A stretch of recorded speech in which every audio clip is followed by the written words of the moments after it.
উবাদা ইবনে সামিত রাদিয়াল্লাহু তাআলা আনহু বলেন, রাসূল সাল্লাল্লাহু আলাইহি সাল্লাম বলেছেন, ইজমানুল সিত্তান মিন আনফুসিকুম আযমালাকুল জান্নাহ, তোমরা 6টা জিনিসের জিম্মেদারি গ্রহণ করো, আমি মুহাম্মদ সাল্লাল্লাহু আলাইহি সাল্লাম তোমাদেরকে জান্নাতে নিয়ে যাওয়ার জন্য জিম্মেদারি নিলাম।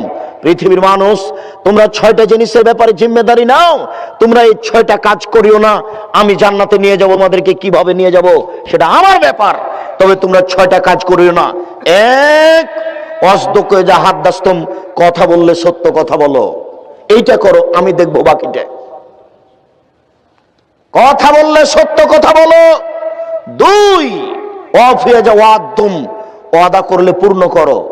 ওয়াদা যদি মানুষের সাথে করে থাকো তাহলে সেটা পূর্ণ করো, আমি জান্নাতে নিয়ে যাব কিভাবে সেটা আমার ব্যাপার। 3, অদ্দে যাউতুমেন্তুম, আমানত রাখা হলে সময়ে তা প্রদান করো, কিভাবে জান্নাতে নিয়ে যেতে হবে সেটা আমার ব্যাপার। ও গ্রাম্য সর্দার সাহেব, আপনাকে আমি একটা আমানতের কথা বলে দিই, শুনুন। গ্রামের লোক আপনাকে 100 টাকার নোট একটা দিয়েছে, সুন্দর টকটকে। 10 বছর পরে আপনার কাছে গ্রামের লোক টাকা চাচ্ছে মসজিদ তৈরির জন্য, আপনি এই টাকাটাই হস্তান্তর করেন, মূলত এইটা আমানতদারি। যদি আপনি টাকাটা পরিবর্তন করতে পারেন, আপনার কাছে 500 টাকা খুচরা আছে, মসজিদের টাকা, 10-এর টাকা, তা আমি বলছি যে জনাব, আমার এই টাকাটা একটু 500 টাকা নোটটা নিয়ে ওই 5টা দেন তো, এটা করতে পারেন, করা না জায়েজ নয়। কিন্তু প্রকৃত আমানতদারি হচ্ছে যেই টাকা জনগণ দিয়েছে 5 বছর পরে ওই টাকাই ফেরত দিবেন, এর নাম আমানতদারি। চেয়ারম্যান সাহেব যদি জানতো চেয়ারম্যানই করা কত বড় বিপদ, এমপি যদি জানতো এমপির পদ নিয়ে থাকা কত বড় বিপদ, তাহলে বলতো, জনগণ শোনো, আমার ভুল হয়েছে, আমি জাতির কাছ থেকে ফিরে গেলাম, আমার বাপের 10 কাঠা জমি আছে, ওই জমি চাষ করে আলু চাষ করে খাবো, আমি জাতির দায়িত্ব পালন করব না, চলে গেলাম, আসসালামু আলাইকুম। যদি জানতে এমপি কত বড় বিপদ, তাহলে 3 ঘন্টা থাকতো না, 3 ঘন্টা। আবু যার গেফারি রাদিয়াল্লাহু তাআলা বলছেন, আল্লাহ রাসূল আমাকে আমার এলাকার নেতা করে দেন না। তখন আল্লাহ রাসূল হেসে এটা বলছেন, বলো কি তুমি আবু যার, তুমি তো দুর্বল, নেতৃত্ব হচ্ছে আমানত, আর তুমি কেন এখানে, তুমি কেন এই কথা বলছো, নেতৃত্ব দিবে উমর। মরলে 100, বাঁচলে 100, বাঁকা হয় না, এর নাম নেতৃত্ব দেয়, এর নাম নেতা। এমপি মন্ত্রী জানে না কত বড় বিপদ, যদি জানতো তাহলে 3 ঘন্টা থাকতো না। জাতির টাকা এভাবে মেরে খাওয়া, জাতির সাথে অন্যায় আচরণ করা যে কত বড় বিপদ, আপনাকে তো বলা আছে বহুবার, আপনি একটু ওখান থেকে দেখে নেন, ওখানে বহুবার বলা আছে। আপনার ওই গীবত পরনিন্দাতে বলা আছে যে যখন এমপি সাহেব হজ করতে গিয়ে কাবা ঘরের গিলাপ ধরে কান্নাকাটি করবেন, তখন আল্লাহ বলবেন, ও এমপি সাহেব, আরে জেনা ছিল আমার ব্যাপার, চুরি ছিল আমার ব্যাপার, কেউ যদি কোটিবার জেনা করে আসে আমাকে বলে যে আমার ভুল হয়েছে, আমি আল্লাহ বলবো যাও, ক্ষমা করলাম তোমাকে, যাও। কিন্তু এমপি সাহেব, টাকা যে আমার নয় গো, টাকা যে জনগণের, টাকা জনগণকে ফেরত দাও, টাকা আমার নয় তো। আল্লাহ যদি বিচারের মাঠে, আল্লাহ যদি আপনাকে ক্ষমা করে দেন, আল্লাহ হবেন অত্যাচারী। আল্লাহ যদি আপনাকে ক্ষমা করে দেন, আল্লাহ হবেন অত্যাচারী। আল্লাহ বলেছেন, ইন্নী হারামতু যুলমা আলাইয়া, আমি আল্লাহ আমার উপরে অত্যাচার হারাম করেছি, আমি আল্লাহ আমার উপরে অত্যাচার হারাম করেছি, আমি আল্লাহ আমার উপরে অত্যাচার করব না। চেয়ারম্যান সাহেব, আমি জনগণের টাকা ক্ষমা করব না। এই ছেলে, তোমার বাপকে একটু দেখাও গো, www আব্দুর রাজ্জাক বিন ইউসুফ জুমার খুতবা, গত জুমার, অত্যাচার জুলুম, ওটা একটু দেখে নাও। www আব্দুর রাজ্জাক বিন ইউসুফ জুমার খুতবা, খুতবার আলোচনা হচ্ছে অত্যাচার, জুলুম, নির্যাতন, অত্যাচার, জুলুম, নির্যাতন, এই বিষয়ের উপর একটা বিস্তারিত বিবরণ দেওয়া আছে 50-60 মিনিটের। সম্মানিত উপস্থিতি, আমি বলছিলাম আমানত কত বড় জিনিস। হেডমাস্টার ওটা বুঝেন না, প্রিন্সিপাল হেড মাওলানা এটা বুঝে না। জনগণের 10টা টাকা পকেটে আসাতেই চট করে চায়ের স্টলে বসে চা খাওয়ার পরে ওই টাকাটাই দিয়েছে,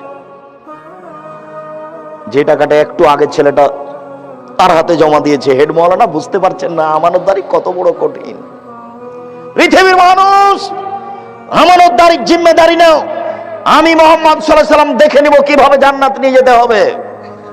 এরপরে তিনি বলেন, আফাজু ফরুজাকুম, জেনায় লিপ্ত হয়ে না, জান্নাতে নিয়ে যাব আমি, কিভাবে নিয়ে যেতে হবে দেখবো। জেনায় লিপ্ত হয়েও না। তাহলে বারবার জেনা কথাটা চলে আসছে, এটা খুব বড় কঠিন। মানুষ দুই জায়গাতে ফেসে যাবে, এক টাকায় আর এক নারীর কাছে। টাকা বৈধ অবৈধ এটা উপার্জন আর ভাববে না। এই ছেলেটাকে তার বাপ মা বারবার চুমা দিচ্ছে, বারবার আদর করছে। কতদিন? 2 বছর, 4 বছর, 8 বছর, 10 বছর, 15 বছর, 20 বছর।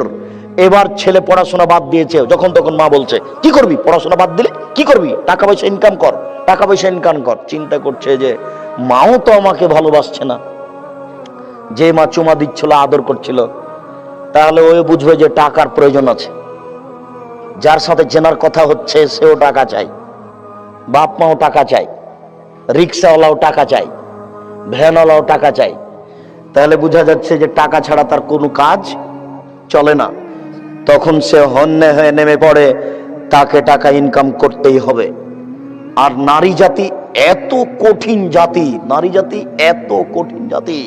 মুহাম্মদ সাল্লাল্লাহু আলাইহি সাল্লাম বলেন, ও নারী জাতি তোমরা এমন জাতি, ও নারী জাতি তোমরা এমন জাতি যে বুদ্ধিমানের বুদ্ধিকে নষ্ট করতে পারো। আপনাদের চেয়ারম্যান সাহেব হুঁশিয়ার মানুষ, বুদ্ধিমান মানুষ, গিয়ে ওই বাসে উঠেছেন, দেখছেন যে একটা মেয়ে বসে আছে, জায়গাটা খালি আছে পাশে।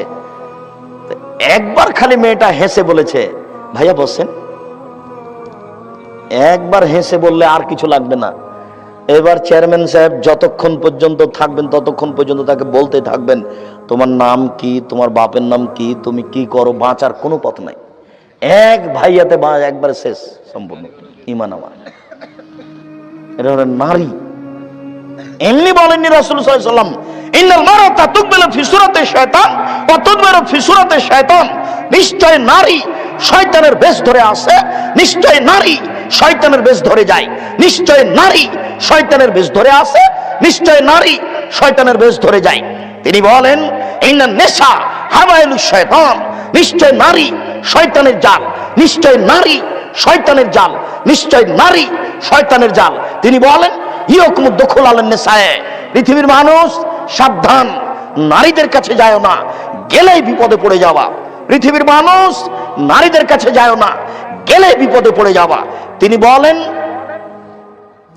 ইয়াকুমুল মুকিবাত, সাবধান, যেই মহিলার স্বামী নেই ওই বাড়িতে যায় না, গেলে বিপদে পড়ে যাওয়া।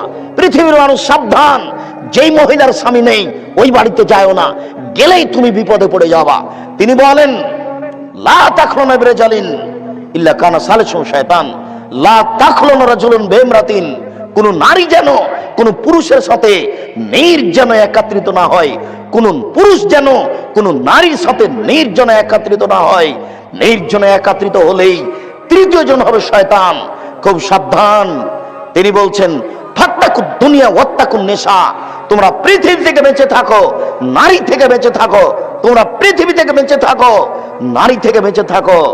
নারী বিপজ্জনক বস্তু, পুরুষের জন্য দুইটা বিপজ্জনক বস্তু, এক টাকা, দুই নারী। মানুষ এখানেই বিপদে পড়েছে, তা বুঝতে চায় না। উপস্থিত বৈঠকের দু একজন মুসলিম বোন যারা হয়তোবা বক্তব্য শুনছেন, নাও শুনতে পারে, দু একজন যদি থাকেন তাহলে হয়তোবা তিনি বলবেন, কি ব্যাপার আব্দুর রাজ্জাক সাহেব, আমাদের উপরে খেপে গেলেন নাকি? এত আমাদেরকে দুর্বল বলে গালি দিচ্ছেন কেন? জি না, আপনি আমার দিনী বোন, আপনাকে গালি দিব কেন? আরে আপনাকে তো খাদিজার মতো মনে করি, আপনার গালি দিয়ে আপনাকে নিন্দা করব কেন? আপনাকে তো খাদিজার মতো মনে করি। দেখেন দেখেন দেখেন, একটু আপনি একটু দেখেন, জিবরাইল আলাইহিস সালাম আমাদের নবীকে বলছেন, জিবরাইল আলাইহিস সালাম আমাদের নবীকে বলছেন, মুহাম্মদ ওই যে দেখেন খাদিজা আতাত বিকাবিন ফিহি দাম, ও একটা বাটি নিয়ে আসছে। মুহাম্মদ ওই যে দেখেন, ওই যে দেখেন খাদিজা, ও একটা বাটি নিয়ে আসছে, তাতে তরকারি আছে। শুনুন, আসলে আপনি বলবেন, খাদিজা ইকরিউ আলাইকে আসসালাম রব্বুকে, তোমার প্রতিপালক তোমাকে সালাম দিয়েছেন। জিবরাইল তোমাকে সালাম দিয়েছেন আর তোমার জন্য একটা জান্নাতের কথা বলেছেন, যে জান্নাতে কোনো হইচই নেই, যে জান্নাত হীরা মুক্তা মাণিক্য দ্বারা তৈরি। এই কথা বলে দেন বুখারী মুসলিম। খাদিজাকে সালাম দিয়েছেন আল্লাহ, এই কথা জিবরাইল আলাইহিস সালাম বলছেন। মোহাম্মদ ওই যে খাদিজা, ওই যে বাটি হাতে করে আসছে, আসার সাথে সাথে বলবেন, খাদিজা তোমাকে আল্লাহ সালাম দিয়েছে গো, তোমাকে আল্লাহ সালাম দিয়েছে, তোমাকে জিবরাইল সালাম দিয়েছে। জিবরাইল তোমার জন্য একটা জান্নাতের কথা বলে গেলেন, যে জান্নাতটা হীরা মুক্তা মাণিক্য দ্বারা তৈরি, যে জান্নাতে কোনো হইচই নেই। তাহলে কি আমি খাদিজাকেও শয়তান বললাম? নাউজুবিল্লাহ। আশ্চর্য। আপনার নিন্দা করব মানে? আপনাকে খাদিজার মতো মনে করি, আপনাকে নিন্দা করব কেন? আপনাকে আয়েশার মতো মনে করি। আয়েশা মানে দেখবেন এক মিনিট, আয়েশা মানে দেখবেন এক মিনিট, আপনাকে আয়েশার মতো মনে করি। আয়েশা রাদিয়াল্লাহু তাআলা আনহাকে আপনি এক মিনিট দেখেন। আয়েশা রাদিয়াল্লাহু তাআলা আনহা বলেন, আমার স্বামী যখন মারা গেল তখন তার কবর হলো আমার ঘরে, মুহাম্মদ সাল্লাল্লাহু আলাইহি সাল্লামের কবর হলো আয়েশার ঘরে। আয়েশা রাদিয়াল্লাহু তাআলা আনহা বলেন, আমি তখন ঘরে এমনিতেই ঢুকি। কেন? এটা আমার স্বামীর কবর। কয়দিন পরে এখানে কবর হলো আমার বাপের, তখন আমি স্বাভাবিকভাবে এমনিতেই ঢুকি ঘরে। কেন? এটা আমার স্বামীর কবর, এটা আমার পিতার কবর। কয়দিন পরে কবর হলো উমারের, উমর রাদিয়াল্লাহু তাআলা আনহু, তখন আমি আর এমনিতেই ঢুকি না, আমি মাথায় কাপড় দিয়ে নিজেকে গুটিয়ে নিয়ে কবরের পাশে যাই। একজন বেগানা পুরুষের কবর আছে, আমার লজ্জা হয়। এখানে একজন বেগানা পুরুষের কবর আছে, আমার লজ্জা হয়। আয়েশা কবরকে লজ্জা করেন, তাই তিনি মাথায় কাপড় দিয়ে যান। আর আপনি একজন মাস্টার ডিগ্রি পাস মহিলা এখন বসে আছেন মাথায় কাপড় না দিয়ে, আপনাকে বলবো না মানে? আপনি বলেন কি? আপনি তো বেহায়া, আপনার কোনো লজ্জা নেই। আপনাকে বলতে এসেছি শুধু রাজশাহী থেকে, আপনার পরিবর্তনের জন্য এসেছি। আপনার লজ্জাবোধের দাবি রাখি, আপনার লজ্জাবোধের দাবি রাখি, আপনার লজ্জাবোধের কামনা করি, আপনার পরিবর্তনের জন্য এসেছি। আপনাকে বলবো না মানে? আপনি বলেন কি? সম্মানিত দিনী ভাই, হকের কাছে মাথা নত করার কোনো সুযোগ নেই। সম্মানিত উপস্থিতি, আপনি সত্য কথা গ্রহণ করুন। তিনি বললেন, কুফু আইদিয়াকুম, হাত সংবরণশীল করে রাখো, হাত ব্যবহার করো না, দলীয় ক্ষমতা দেখায়ও না। আমি জান্নাতে নিয়ে যাব কিভাবে সেটা আমার ব্যাপার। রিকশাওয়ালার সাথে চুক্তি না করে রিকশায় উঠে 3 কিলো যাওয়ার পরে বলছে, কয় টাকা ভাড়া? 50 টাকা। এক থাপ্পড় বেটা, 20 টাকা ভাড়া, 50 টাকা চাও। এই পাপ ক্ষমা হবে না। আপনি হাত ব্যবহার করিয়েন না। হাত ব্যবহার না করলে রাসূল সাল্লাল্লাহু আলাইহি ওয়াসাল্লাম আপনাকে জান্নাতে নিয়ে যাবেন। 6, তিনি বললেন, বেগানা নারীকে দেখে চক্ষু নিচু করো, অপর নারীকে দেখে চক্ষু নিচু করো, আমি তোমাদেরকে জান্নাতে নিয়ে যাব, আমি জিম্মেদার। শুনুন, তিনি বলেছেন 3 শ্রেণীর মানুষ জান্নাতে যাবেই। তার 1 শ্রেণীর মানুষ হচ্ছে বেগানা নারীকে দেখে চক্ষু নিচু করে, যে কাপুরুষ, বাপ বেটা মিলে পরের বাপে টাকা নিলে কেন, যৌতুক নেবে কেন? তোমাকে আমি বলিনি যে ভিক্ষা করা টাকা দিয়ে চাউল কিনে ভাত খেয়ে ইবাদত কবুল হবে? ভিক্ষা করা টাকা দিয়ে চাউল কিনে ভাত খেয়ে ইবাদত কবুল হবে? ভিক্ষা করা টাকা দিয়ে চাউল কিনে ভাত খেয়ে ইবাদত কবুল হবে। যৌতুকের টাকা দিয়ে চাউল কিনে ভাত খেয়ে ইবাদত কবুল হবে না। গ্রামীণ ব্যাংকে, রূপালী ব্যাংকে, সোনালী ব্যাংকে, ঠ্যাঙ্গামারা, আশা ব্রাকে, সব গার্মেন্টসে, সব জায়গাতে চাকরি করে টাকা দিয়ে চাউল কিনে ভাত খেয়ে ইবাদত কবুল হবে না। কোন মায়ের বেটা ফতোয় ভাবে উল্টে ধরতে পারবে না। তুমি মনে রেখো, যুবক, আম গাছে জাম ধরতে পারে, ধরে না। অমাবস্যার রাতে চাঁদ উঠতে পারে, উঠে না। সুঁয়ের ছিদ্র দিয়ে ফাল ঢুকতে পারে, ঢোকে না। সুঁয়ের ছিদ্র দিয়ে ফাল ঢুকে যেতে পারে, আম গাছে জাম ধরে যেতে পারে, অমাবস্যার রাতে চাঁদ উঠে যেতে পারে, এটা ঘটে যেতে পারে। কিন্তু যেই কথা বলছি সেই কথাতে সন্দেহ আছে বলে কিয়ামত পর্যন্ত চেষ্টা করলে সরিষা ঢোকানো যাবে না। যা বলছি তাই থাকবে। শুনুন, রাসূল সাল্লাল্লাহু আলাইহি সাল্লাম বলেন, একটা লোক বিপদে পড়েছে, সফরে আছে, বিপদে পড়ে হাত তুলে আল্লাহর দরবারে প্রার্থনা করছে, আল্লাহ আমি বিপদে পড়েছি, তুমি আমাকে বাঁচাও। রাসূল সাল্লাল্লাহু আলাইহি সাল্লাম বলছে, দুঃখিত, মাতামুহু হারামুন, তার খাদ্য আছে হারাম, মালবাসুহু হারামুন, মাশরাবুহু হারামুন, তার পানি আছে হারাম, মালবাসুহু হারামুন, তার পোশাক আছে হারাম, গুযিয়া বিল হারামে, তার জীবিকা নির্বাহ হারাম। আন্না ইস্তাজাব লাহু, তার দোয়া কি করে কবুল হতে পারে? তার দোয়া কবুল হবে না। সুদ খেতে হবে তোমাকে কে বলেছে? পৃথিবী অনেক বড়, ভিক্ষা করে খাও যুবক, ভিক্ষা পাও না? এটা একটা শেষ বৈধ পথ, ভিক্ষা করে খাও। পরের টাকা নিবে কেন? শ্বশুরের কাছে টাকা নিতে হবে কেন?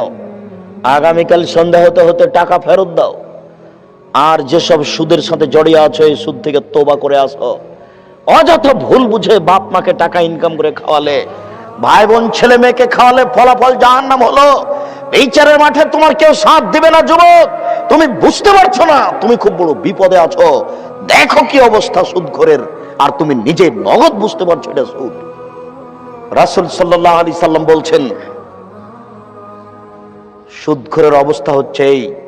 দুইজন বললেন, ওই যে আপনি দেখতে পাচ্ছেন গাছের পাশে একটা বৃদ্ধ মানুষ, ইনি হচ্ছেন ইব্রাহিম আলাইহিস সালাম। গাছের ইব্রাহিম আলাইহিস সালাম সামনে দেখলেন অনেকগুলি বাচ্চা, ওরা হচ্ছে মানুষের বাচ্চা, হিন্দু মুসলমান সবাই জান্নাতে যাবে। ওই যে দেখলেন পাশে একজন জাহান্নামের আগুনকে লোহার লাঠি দিয়ে উত্তেজিত করছেন, উনি হচ্ছেন মালিক ও খাজানির নারে, জাহান্নামের মালিক। আপনি যে প্রথম ঘরে ঢুকলেন, ওইটা ঘর হচ্ছে সাধারণ মুমিনের ঘর, পুরুষ নারী ছোট বড় সবাই যাবে, নারী পুরুষ। এরপরে যে এখনই বের হলেন এই ঘর থেকে, হাজী দারুস শুহাদায়ে, এটা হচ্ছে শহীদদের ঘর। এই যে আপনার ডান হাত ধরে আছে আমি হচ্ছে জিবরাইল।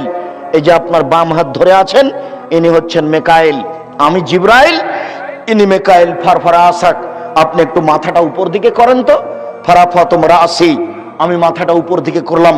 ফায়জা মিসলু জুল্লাহ, দেখি একটা সুন্দর টকটকে ঝকঝকে বিশাল ছায়ার মতো ঘর। তারা দুইজন বললেন, জাকা মানজিলুকা, এটা আপনার ঘর। যেমন বলেছে এটা আমার ঘর। আমি বললাম, দানি আদখুলু মানজিলি, তোমরা দুইজন আমাকে ছেড়ে দাও, আমি আমার ঘরে ঢুকে যাই। কালা, তারা দুইজন বললেন, লা বাকি লাকা উমরুন লাম তাস্তাকমিলহু, আপনার বয়স এখনো বাকি আছে, আপনি শেষ করেননি। এই যা ইস্তামনা উমরাকা আতাইতা মানজিলাক, যখন আপনার বয়স শেষ হয়ে যাবে তখন আপনি এখানে চলে আসবেন। বুখারী। দীর্ঘ সময় ধরে একটা কথা বলার জন্য হাদিসটা অনুবাদ করছিলাম, অনেক অংশ ছেড়ে অনুবাদ করেছি। তার একটি গুরুত্বপূর্ণ অংশ হচ্ছে, হয়তো আপনার মনে আছে, লোহার লাঠি মুখের ডান দিকে লাগিয়ে চিরে ফেলা হচ্ছে, ফেড়ে ফেলা হচ্ছে, বাম দিকে লাগিয়ে চিরে ফেলা হচ্ছে, ফেড়ে ফেলা হচ্ছে। বলেন তো এ কে? এ হচ্ছে মিথ্যুক, মিথ্যাবাদী, মিথ্যা কথা বলতো, তার ফলাফল হচ্ছে এই। উবাদা ইবনে সামিত রাদিয়াল্লাহু তাআলা আনহু বলেন, রাসূল সাল্লাল্লাহু আলাইহি ওয়াসাল্লাম বলেছেন, আনা যাইমুন বিবাইতিন ফি ওয়াসতিল জান্নাহ লিমান তারাকাল কিযব ওয়া ইন কানা মাযে। পৃথিবীর মানুষ শুনে রেখো, আমি জান্নাতের মাঝামাঝিতে একটা ঘর নিয়ে দেওয়ার জন্য জিম্মেদার। আমি মুহাম্মদ সাল্লাল্লাহু আলাইহি সাল্লাম জান্নাতের মাঝামাঝিতে একটা ঘর নিয়ে দেওয়ার জন্য জিম্মেদার। ওই লোককে আমি জান্নাতের মাঝামাঝিতে ঘর নিয়ে দিব যে ব্যক্তি মিথ্যা পরিহার করবে, মজাক করে হলেও। মজাক করে মানে, এই যে মজাক করে মানে, চট করে আপনি আপনার বন্ধুর কলমটা উঠিয়ে নিয়েছেন, কলমটা উঠিয়ে নিয়ে বলছেন, এই কলমটা দে তো, তোর কলমটা দে তো। কই আমি যে এখানে কলম রেখেছিলাম, কই কে নিল? তুই নিয়েছিস নাকি? না না, আমি নিইনি। একটু পরে আপনি কলমটা ফেরত দিবেন। এই যে মজাক করে আপনি মিথ্যা কথা বললেন, এটাও শরীয়তে অনুমতি নেই। রাসূল সাল্লাল্লাহু আলাইহি ওয়াসাল্লাম বলেন, আমি জিম্মেদার ওই ব্যক্তিকে জান্নাতে নিয়ে যাব যে ব্যক্তি মিথ্যা পরিহার করবে, মজাক করে হলেও আমি তাকে জান্নাতে নিয়ে যাওয়ার জন্য জিম্মেদার। সাহাল ইবনে সাদ রাদিয়াল্লাহু তাআলা আনহু বলেন, রাসূল সাল্লাল্লাহু আলাইহি সাল্লাম বলেছেন, মায়াজমান লিমা বাইনা লাহিহি ওয়া মা বাইনা রিজলাইহি আজমালাহুল জান্নাহ। আমি মুহাম্মদ সাল্লাল্লাহু আলাইহি সাল্লাম ওই মানুষকে জান্নাতে নিয়ে যাওয়ার জন্য জিম্মেদার যে ব্যক্তি দুইটা জিনিসের জিম্মেদার হবে। এক, মুখে মিথ্যা কথা বলবে না। দুই, জেনায় লিপ্ত হবে না। এই দুইটা কাজ যে করবে, আমি তাকে জান্নাতে নিয়ে যাব, এর ব্যাপারে আমি জিম্মেদার।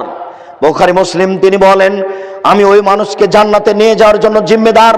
কিভাবে নিয়ে যেতে হবে সেটা আমি দেখব, তবে তাকে দুইটা জিনিস ত্যাগ করতে হবে।